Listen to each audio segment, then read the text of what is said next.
In 1962, NASA funded a program to build a communication center wherein scientists would learn Dolphinese, literally learn dolphin language. The lead scientist's dream was to get a cetacean representative at the United Nations and, by extension, learn how to talk to aliens.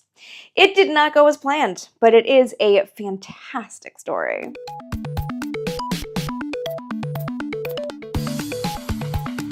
The story, somewhat obliquely, starts with Frank Drake. In 1960, Drake was a radio astronomer at the National Radio Astronomy Observatory in Green Bank, West Virginia. Super quick sidebar because we need to know very briefly how radio astronomy actually works. Radio astronomy isn't exactly like the visual counterpart that we tend to think about when we talk about astronomy. Radio telescopes are giant receivers, huge dishes that bounce radio waves up to a focal point to amplify the signal for scientists to analyze, similar to how visual telescopes use a mirror to focus the light to resolve, say, a distant planet. The difference between these two methods is the wavelength of the signal. All light is on the electromagnetic spectrum, and visual telescopes look at visible light, wavelengths of only a few hundred nanometers long. On the super short side, we get X-rays, and on the super long side, we get radio waves and microwaves. Radio telescopes can detect waves ranging from 1 millimeter to over 10 meters long enough that scientists working with radio waves refer to radio light by frequency rather than wavelength. And because radio waves are so long, they're a lot easier to detect. Where visual telescopes need to focus very precisely on a target, radio telescopes can be set for a specific frequency and just aim at a general part in the sky.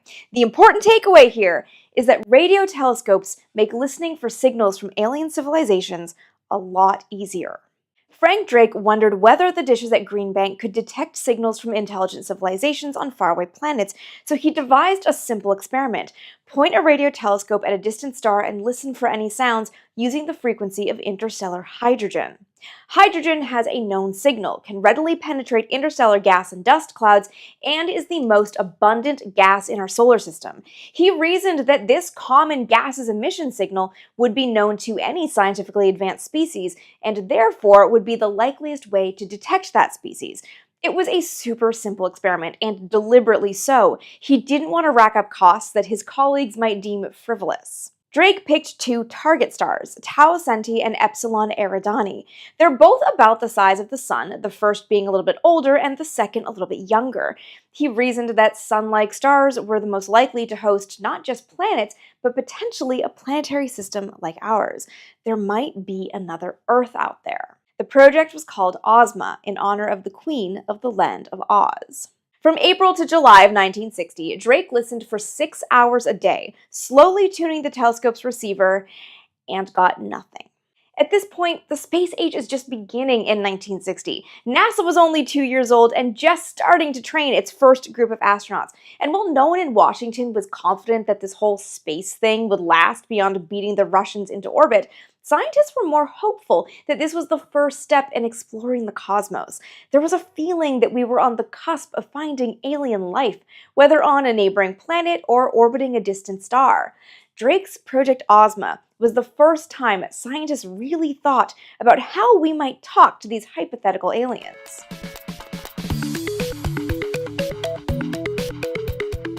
It wasn't just space scientists thinking about talking to other species. Neuroscientist Dr. John Lilly had a similar research interest, only his target species was a little closer to home: cetaceans, or aquatic mammals. Lilly's interest started in 1949 when he came face to face with a beached whale and was astounded by the size of its brain. Drawing a correlation between brain size and intelligence, he assumed the whale was highly intelligent, maybe even smart enough to communicate. That encounter kicked off regular trips wherein Lilly and his then-wife Mary would charter boats and sail around the Caribbean looking for other big-brained mammals. In the late 1950s, he stumbled on Marine Studios in Miami, which had a bottlenose dolphin in captivity. Lilly became obsessed with studying dolphin brains, and it wasn't his first foray into animal neurology. He'd done work mapping rhesus monkey brains before. But dolphins were a lot harder to study because they stop breathing under anesthesia.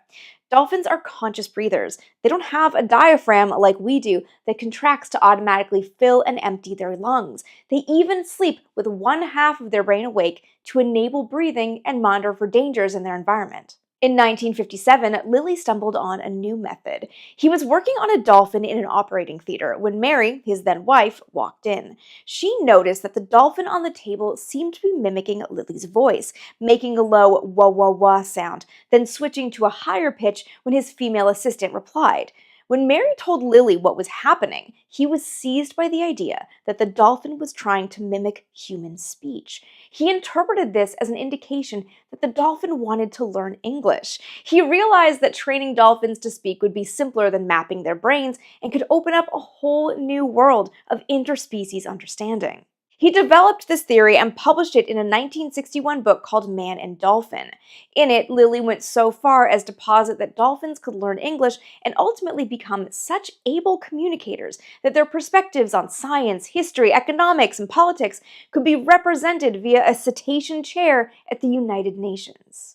Now, it's worth pointing out that 1961 was also the year that Frank Drake published the Drake equation that he's most known for, the equation that estimates the number of communicative alien species in our galaxy, and it's not zero. So Frank Drake, still very into the idea of communicating with aliens, reads Man and Dolphin and is very impressed, not just with Lilly's research, but with the similarities to his own work. They were both scientists researching, quote, creatures as intelligent and sophisticated as us, and yet living in a far different milieu. Dolphins were, in effect, an alien species we could learn to communicate with, making them an excellent analog to Drake's studies of interpreting alien signals. Drake's interest got NASA involved in Lilly's research. In 1962, the space agency announced a contract for research and communications between man and dolphins, results of which could apply if man encounters other species on distant planets. The $80,800 one-year contract funded establishment of the Communications Institute of St. Thomas, VI.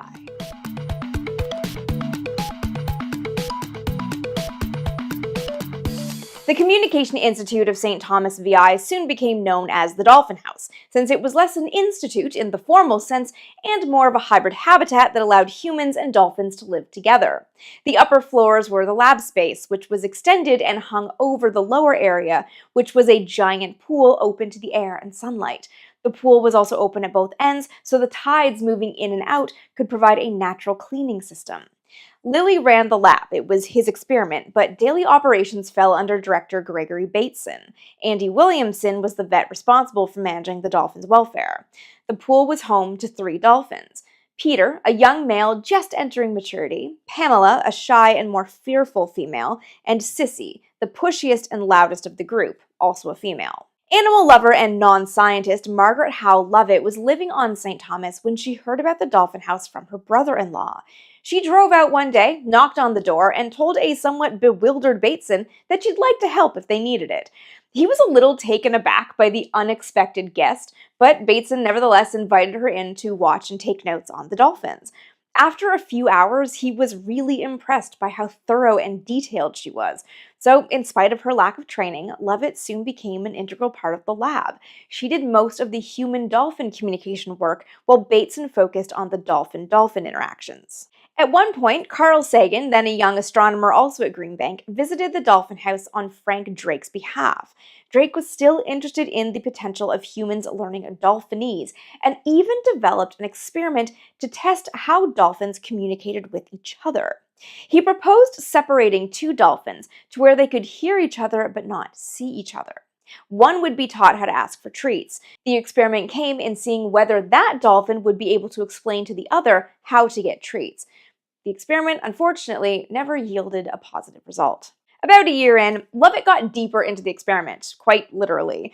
That the scientist closed up the lab and left at night didn't sit too well with her. She didn't like leaving the dolphins alone, and where the experiment was concerned, she felt that their communications efforts might be more fruitful if they had more contact with the humans. So she approached Lilly with the idea of plastering the top part of the lab to make it waterproof, then flooding the whole house and living there. The flooded upper floors wouldn't be a huge tank. She'd still need to work. But with a couple feet of water, the dolphins could stay close to her at all times, even while she slept. Unsurprisingly, Lily went for the idea. I mean, this is the guy who wants dolphins represented at the United Nations. Of course he went for it. Lovett chose Peter, the young male, to be the test subject for this intensive months-long trial of 24/7 contact. He had had the least amount of human language training at this point, so she figured he would be the best way to gauge whether increased contact actually made a difference. The house was fully converted by 1965. The setup had Lovett and Peter living in near isolation together for 6 days a week. She slept on a platform over the water and worked at a specially suspended desk. With the upper level flooded, they could do pretty much everything together. On the 7th day, Peter would go back downstairs and spend some time with Pamela and Sissy, who were still living in the dolphin house.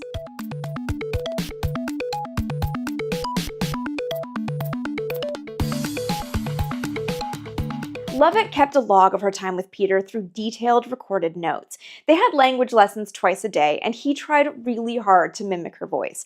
M, she said, was a really tough one for Peter, but she was determined to teach him her name.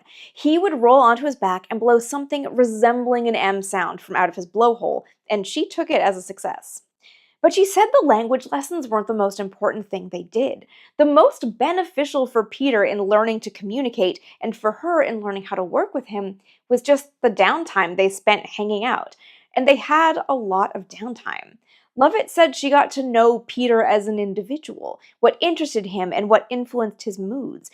She saw him become fascinated with her anatomy, or at least she interpreted his floating close to her legs as his understanding that she was different and a curiosity to know how legs worked. If I was sitting here and my legs were in the water, she recalled, he would come up and look at the back of my knee for a long time. He wanted to know how that thing worked, and I was so charmed by it.